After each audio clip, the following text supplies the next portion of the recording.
Dia 17. Um lugar ao qual pertencer. Olha o que diz Efésios 2,19. Agora vocês são membros da própria família de Deus e cidadãos do país de Deus e pertencem à casa de Deus como todos os outros cristãos. 1 Timóteo 3,15, parte B. A família de Deus é a igreja do Deus vivo, a coluna e o fundamento da verdade. Você é chamado para pertencer, não somente para crer. Mesmo no perfeito e imaculado ambiente do Éden, Deus disse: não é bom que o homem esteja só. Fomos criados para a vida em comunidade, moldados para o companheirismo e formados para a família. E nenhum de nós pode cumprir os propósitos de Deus sozinho e sem ajuda. A Bíblia não apresenta nenhum santo solidário ou eremita espiritual, ou seja, um crente que vivesse isolado dos outros fiéis, privado de companhia. A Bíblia diz que fomos ajuntados, reunidos, edificados juntos, tornados membros juntos, feitos herdeiros juntos, combinados, mantidos juntos e que seremos arrebatados juntos. Você não está mais por conta própria. Embora o seu relacionamento com Cristo seja pessoal, Deus nunca quis que fosse particular. Na família de Deus você está unido a todos os outros fiéis e faremos parte uns dos outros por toda a eternidade. A Bíblia diz: em Cristo nós, que somos muitos, formamos um corpo e cada membro está ligado a todos os outros. Seguir Cristo inclui pertencer, não apenas crer. Somos membros de seu corpo, a igreja. Observa C.S. Lewis que a palavra membro é de origem cristã, mas foi esvaziada de seu significado original. As lojas oferecem descontos a membros e os anunciantes usam os nomes desses membros para criar listas de mala direta. Em muitas igrejas, tornar-se membro significa simplesmente adicionar o nome a uma lista, sem nenhum requisito ou expectativa. Pela perspectiva de Paulo, ser membro da igreja significa ser um órgão vital de um corpo vivo, parte indispensável e inseparável do corpo de Cristo. Precisamos restabelecer e praticar o significado bíblico dessa palavra. A igreja é um corpo, não um edifício, um organismo, não uma organização. Para que os órgãos do corpo humano cumpram o seu propósito, precisam estar conectados ao corpo.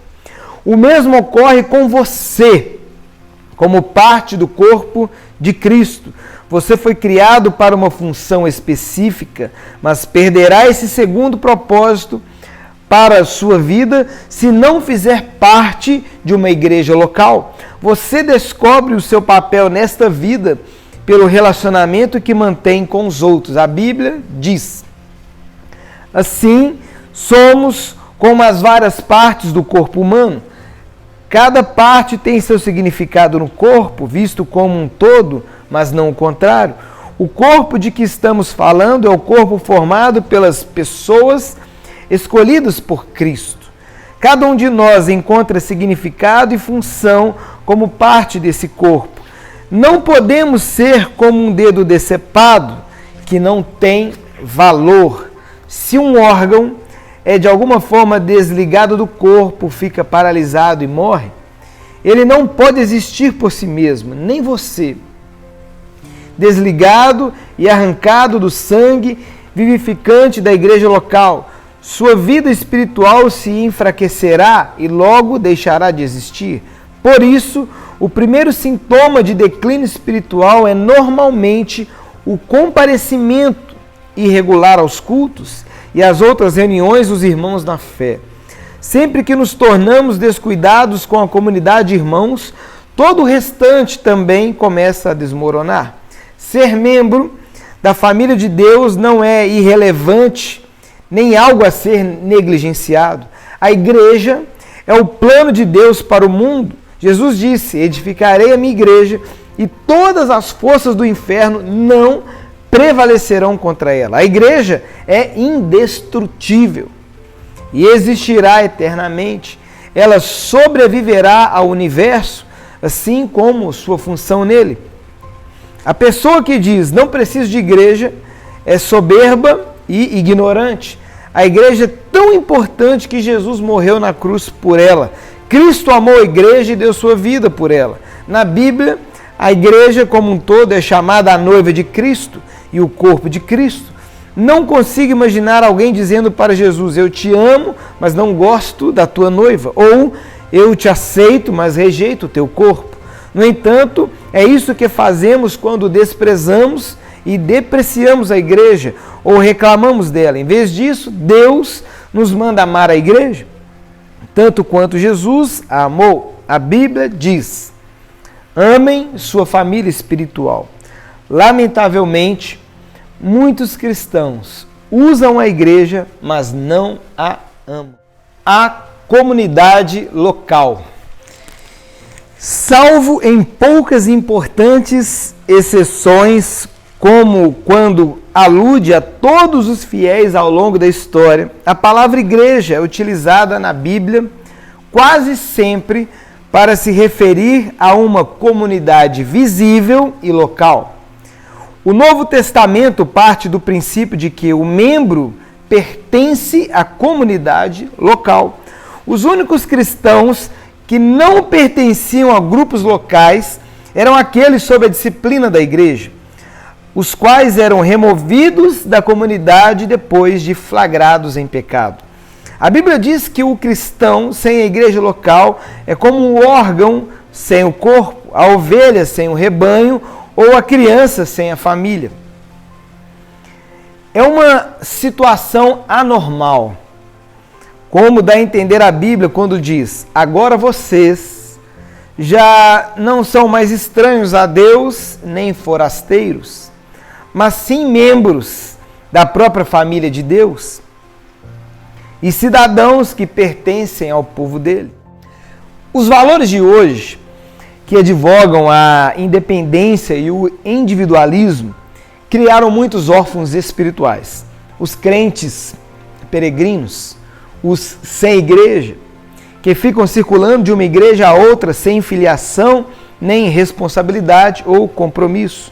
Muitos creem que é possível ser um bom cristão sem se unir ou mesmo frequentar uma igreja local. Mas Deus discordaria veementemente. A Bíblia oferece muitas razões irrefutáveis para sermos ativos e comprometidos numa comunidade local. Por que você precisa da família eclesiástica? A família eclesiástica identifica-o como cristão verdadeiro.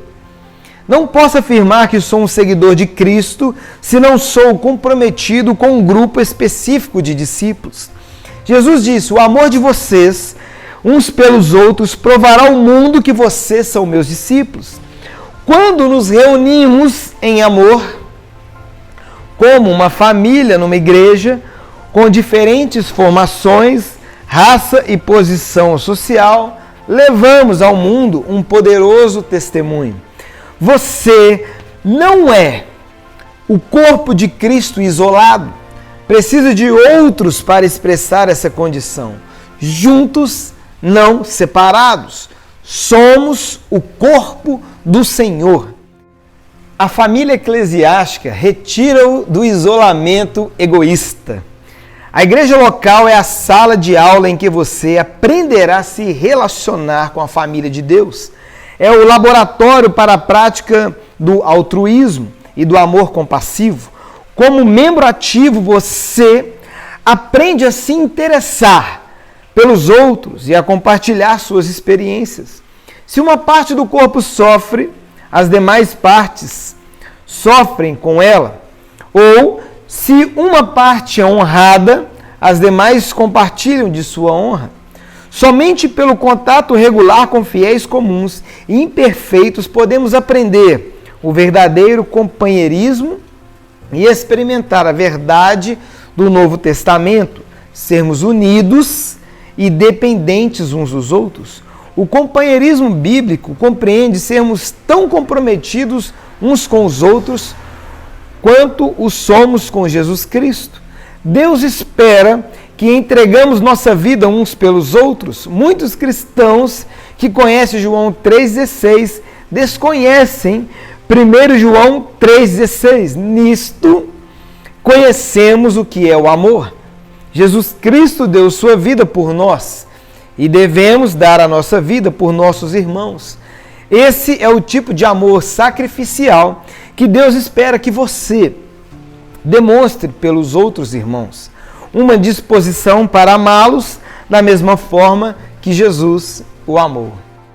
A família eclesiástica ajuda a desenvolver músculos espirituais. Você jamais chegará à maturidade apenas comparecendo aos cultos de adoração como espectador passivo. Somente a participação na vida integral de uma igreja local desenvolve a musculatura espiritual. A Bíblia diz: à medida que cada parte realiza o seu trabalho em especial, ela coopera para o crescimento das outras partes, para que todo o corpo seja saudável, crescendo e cheio de amor. As expressões uns aos outros ou uns dos outros são usadas mais de 50 vezes no Novo Testamento. Recebemos ordens para amar uns aos outros, orar uns pelos outros, incentivar uns aos outros, admoestar uns aos outros, saudar uns aos outros, servir uns aos outros, ensinar uns aos outros, aceitar uns aos outros, honrar uns aos outros, carregar os fardos uns dos outros, perdoar uns aos outros, submeter-nos uns aos outros e sermos dedicados uns aos outros, além de muitas outras obrigações mútuas. Isso é ser membro, do ponto de vista bíblico. Essas são as responsabilidades familiares que Deus espera que você cumpra na comunidade local, com quem você vem agindo dessa forma. Pode parecer mais fácil ser santo quando não há mais ninguém por perto para frustrar suas preferências, mas essa é uma santidade falsa, que não foi posta à prova. O isolamento é deliberadamente enganoso. É fácil nos enganarmos, pensando sermos maduros quando não há ninguém para nos contestar. A verdadeira maturidade manifesta-se nos relacionamentos. Precisamos de algo mais que a Bíblia para crescer. Precisamos de outros irmãos. Crescemos mais fortes e mais rapidamente aprendendo uns com os outros e sendo responsáveis uns pelos outros. Quando os outros compartilham o que Deus lhes ensina, também aprendemos a crescer. O corpo de Cristo precisa de você. Deus tem uma função específica para você na família cristã. Isso se chama ministério. E o Senhor lhe concedeu talentos para essa missão. Um dom espiritual é dado a cada um de nós, visando ajudar toda a igreja. A comunidade local é o lugar planejado por Deus para que você descubra, desenvolva e utilize seus talentos. Você até pode ter um ministério mais abrangente, mas será algo adicional a seu serviço no corpo local. Jesus não prometeu edificar seu ministério, prometeu edificar a igreja dele. Você participará da missão de Cristo no mundo. Enquanto Jesus andou entre os homens, Deus trabalhou por meio do corpo físico de Cristo. Nos dias de hoje, Ele usa o corpo espiritual de seu Filho. A igreja é o instrumento do Senhor neste mundo. Não devemos apenas ser exemplos do amor de Deus, amando-nos uns aos outros. Devemos também transmiti-lo em conjunto ao restante do mundo. Esse é um privilégio maravilhoso concedido a todos nós. Como membros do corpo de Cristo, somos suas mãos, seus pés, seus olhos e seu coração. Ele realiza sua obra no mundo por meio de nós e cada um tem uma contribuição a dar. Paulo afirma: Ele criou cada um de nós por meio de Cristo Jesus e a Ele nos unimos nessa obra grandiosa. A boa obra que Ele deseja que executemos e que faremos bem em realizar. A família eclesiástica irá impedi-lo de retroceder. Nenhum de nós está imune à tentação.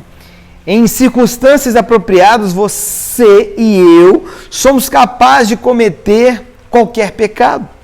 Deus sabe disso. Por esse motivo, Ele nos atribuiu individualmente a responsabilidade de mantermos-nos uns aos outros no caminho certo. A Bíblia diz: encorajem-se uns aos outros todos os dias, de modo que nenhum de vocês esteja endurecido pelo engano do pecado. Não é da sua conta, não é uma frase cristã. Somos chamados e recebemos ordem para nos envolvermos com a vida uns dos outros. Se você conhece alguém que se mostra espiritualmente inconstante neste exato momento, é sua responsabilidade procurá-lo e trazê-lo de volta à comunhão. Tiago adverte: prezados amigos, se vocês conhecem alguém que se desviou da verdade, não desistam dessa pessoa.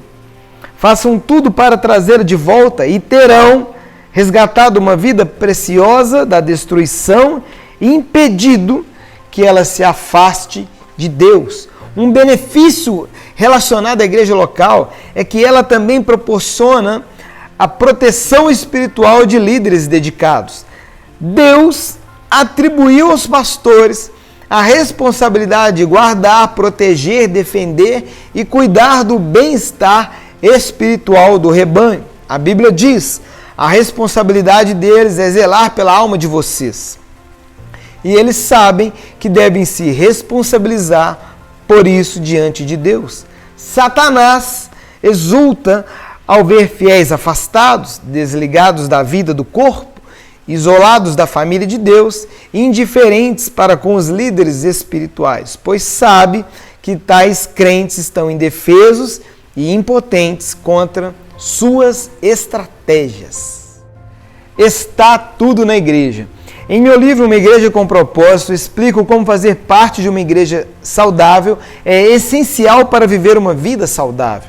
Espero que você também leia esse livro, pois ele o ajudará a compreender como Deus planejou a igreja, especificamente para auxiliá-lo a cumprir os 5 propósitos que ele tem para a sua vida. Ele criou a igreja para satisfazer suas 5 necessidades mais importantes. Um propósito para o qual viver, pessoas com quem viver, princípios pelos quais viver, uma profissão para se sustentar e força para seguir vivendo. Não há outro lugar no mundo em que você possa achar esses 5 benefícios em um só lugar. Os propósitos de Deus para a igreja são idênticos aos 5 propósitos que Ele tem para você. A adoração ajuda-o a se concentrar em Deus. A comunhão ajuda-o a enfrentar os problemas da vida. O discipulado ajuda-o a fortalecer a fé. O ministério ajuda-o a descobrir seus talentos. E o evangelismo ajuda-o a cumprir sua missão. No mundo não há nada que se compare à igreja. Sua escolha. Sempre que uma criança nasce, torna-se automaticamente parte da família universal dos seres humanos. Mas essa criança também se torna membro de uma família específica, onde será nutrida, cuidada e crescerá forte e saudável. O mesmo ocorre do ponto de vista espiritual. Quando você nasce de novo, torna-se automaticamente parte da família universal de Deus, mas também precisa se tornar membro de uma versão local da família de Deus. A diferença entre frequentar uma igreja e ser membro dela está no comprometimento. Os frequentadores são espectadores que ficam à parte. Os membros envolvem-se no ministério. Os frequentadores consomem. Os membros contribuem. Os frequentadores querem os benefícios que a igreja propicia sem participar das responsabilidades. São como casais que querem viver juntos sem o compromisso do casamento.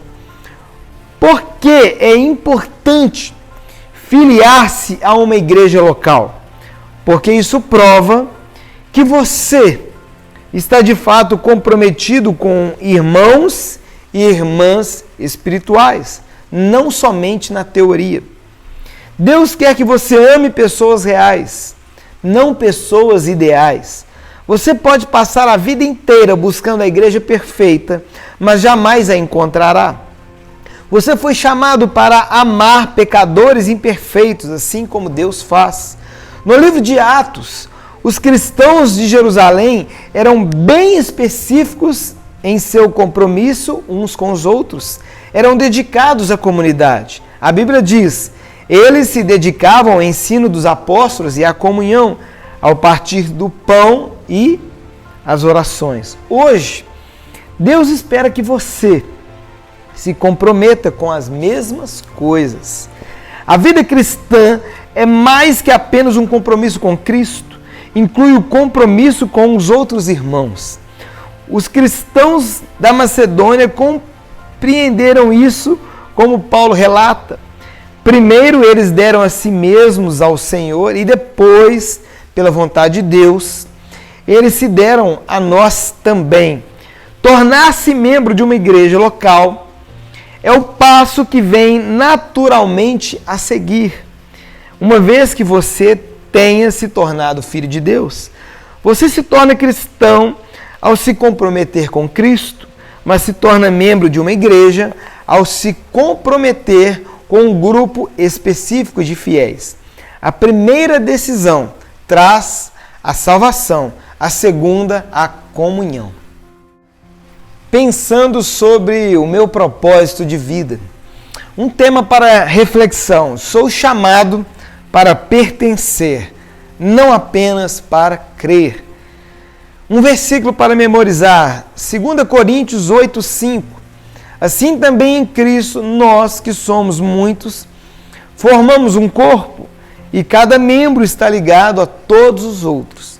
Uma pergunta para meditar: meu nível de envolvimento em minha igreja local demonstra que amo e estou comprometido com a família de Deus?